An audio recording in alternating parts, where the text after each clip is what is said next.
समस्त को स्वागत करुछि साहित्य स्थिति यूट्यूब चैनल को।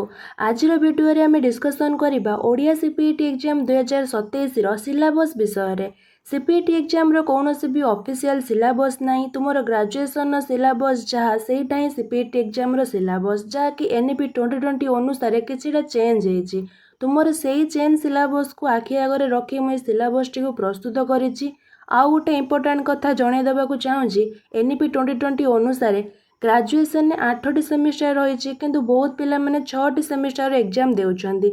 सेही माननकू बाकी 2टी सेमिस्टर सिलेबस को मध्य नजर देबाकू पड़िबो। तो ए माने व्यस्त हुअनी एही सिलेबस रे मो 8टी सेमिस्टर को कवर करिके प्रिपेयर करिछि। जदि तुम माने एही सिलेबस अनुसार सब टॉपिक की कवर करि देउछ तबे निश्चित भाबरे सीपीटी 2027 क्लियर करि पारिबो। सीपीटी 2027 रो एपरि यूजफुल इंफॉर्मेशन भाई चैनल टी को सब्सक्राइब करि दियो। तो देरी न करी चलो वीडियो टी को आरंभ करिबा। आलोचनार सुविधा दृष्टि सिलेबस टी को मु 4टी पार्ट रे डिवाइड करि देइछि। ओडिया साहित्यर इतिहास, ओडिया व्याकरण, काव्य, कविता और कहानी। शेष पार्ट रे रही केतोटी अन्य केतोटी इंपोर्टेंट टॉपिक। ओडिया साहित्यर इतिहास पार्ट रे पढ़ा आमर ओडिया साहित्य जो 5टी जुग को अतिक्रम कर विकसित होइछि सेही 5टी जुगर साहित्य संपर्क रे जेमिति कि प्राक शाला साहित्य से रही लोक साहित्य आम पढ़ा लोकगीत, लोक कहानी, लोकनाटक, अभिलेख साहित्य शिलालेख, ताम्रफलक, बौद्ध साहित्य चर्या गीतिका, बौद्ध सिद्धाचार्य मान विषय, नाथ साहित्य मत्स्येन्द्रनाथ, गोरक्षनाथ आ नाथ धर्मर प्रमुख ग्रंथ जेमिति कि शिशुवेद, अमरकोश गीता, सप्तांग जोगधारण, शैव साहित्य कलश चौदिशा, रुद्रसिद्ध नीति, सोमनाथ व्रत कथा ता सहित मादळाबांझी विषय। तापर शारला साहित्य आम पढ़ा शारला जुगर राजनैतिक और सामाजिक पृष्ठभूमि, शारला दास को जीवनी, शारला दास को सृष्टि संभार जेमिति कि महाभारत, चंडीपुराण, बिलंका रामायण, विचित्र रामायण और लक्ष्मीनारायण वचनिका। से भाव पंचसखा साहित्य आम पढ़ा पंचसखा जुगर राजनैतिक सामाजिक पृष्ठभूमि ता सहित बलराम दास, जगन्नाथ दास, अच्युतानंद दास, जशवंत दास, शिशुआनंद दास को जीवनी आ से जहाँ भी सबू लिखिं से सृष्टि संभार विषय। ता सहित आमको पढ़ापी पड़ो पंचसखा साहित्यर समसामयिक कविगण जेमिति कि माधवी दासी, कन्हई कुंटिया, माधव पट्टनायक इत्यादि विषय। तापर आमर आसो रीति बा मध्यजुगीय साहित्य से आम पढ़ा प्राक रीतिजुगीय प्रमुख कविगण अर्थात रीतिजुग आ पंचसखा जुगर मध्यवर्ती जो कविगण रहिले जेमिति कि अर्जुन दास, कार्तिक दास, नरसिंह सेन, बनमाली दास, पुरुषोत्तम दास, देवदुर्लभ दास एमान विषय। तापर आम पढ़ा रीतिजुगर सामाजिक और राजनैतिक पृष्ठभूमि, रीतिजुगीय ओडिया गीतिकाव्य जेमिति कि चंपू, चौपदी, चौतीसा, कोइली, भजन, जनान। भजन जनान तो निहाती भाव में गोटे 2टी क्वेश्चन आसूची। तापर रीतिजुगर प्रमुख कविगण जेमिति कि उपेन्द्र भंज, धनंजय भंज, दीनकृष्ण दास, बलदेव रथ, अभिमन्यु सामंत सिंगार, बैजनाथ बड़जेना और अनेक कविगण रही से विषय।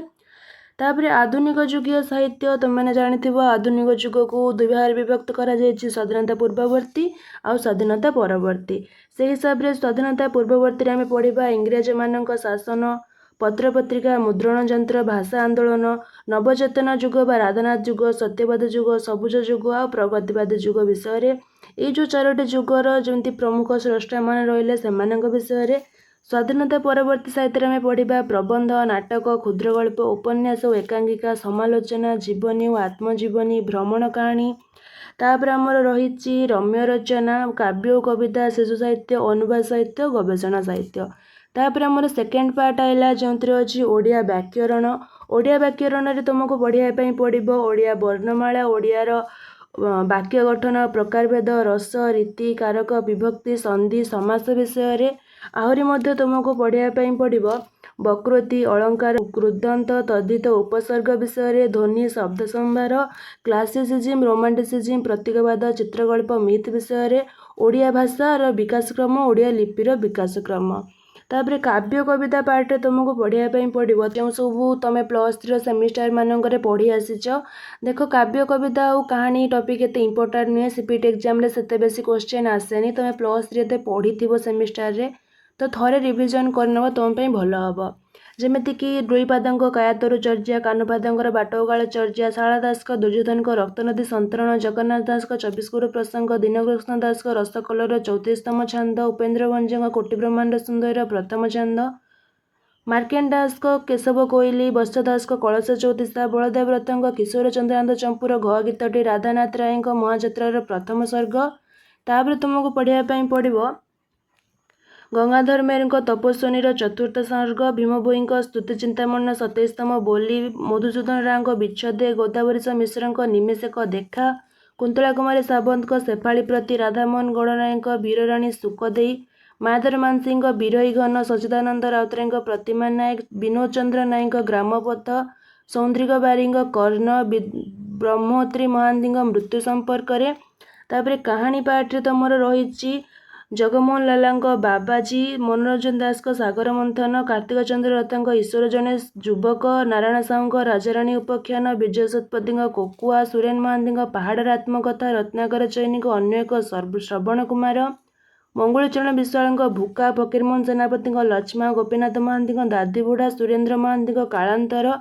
ତାପରେ ତୁମକୁ ପଢ଼ିବା ପାଇଁ ପଡ଼ିବ ଫକୀରମୋହନ ସେନାପତିଙ୍କ ରେବତୀ, ଗୋଦାବରୀଶ ମହାପାତ୍ରଙ୍କ ଏବେ ମଧ୍ୟ ବଞ୍ଚିଛି, ଭଗବତୀ ଚରଣ ପାଣିଗ୍ରାହୀଙ୍କ ଶିକାର, ଅଖିଳମୋହନ ପଟ୍ଟନାୟକଙ୍କ ଦିମ୍ବିରି ଫୁଲ, ମନୋଜ ଦାସଙ୍କ ସୁନା ମେଡାଲ, ଶାନ୍ତନୁ କୁମାର ଆଚାର୍ଯ୍ୟଙ୍କ କଳାପର୍ଦ୍ଦାର ଆରପଟେ, ବୀଣାପାଣି ମହାନ୍ତିଙ୍କ ପାଟ ଦେଇ, ରାମଚନ୍ଦ୍ର ବେହେରାଙ୍କ ଗୋପପୁର, କୃଷ୍ଣଚନ୍ଦ୍ର ପାଣିଗ୍ରାହୀଙ୍କ ମୋ ସମୟରେ ଓଡ଼ିଶାର 6ଟି ପରିଚ୍ଛେଦ, ଶରତ କୁମାର ମହାନ୍ତିଙ୍କ ଗାନ୍ଧୀ ମଣିଷର 10ଟି ପରିଚ୍ଛେଦ, ଭୁବନେଶ୍ୱର ବେହେରାଙ୍କ ପଶ୍ଚିମ ଆଫ୍ରିକାରେ ଓଡ଼ିଆ ଢିଙ୍କି, ଗୋଲକ ବିହାରୀ ଧଳକରଙ୍କର ଆମେରିକାର ଅନୁଭୂତି,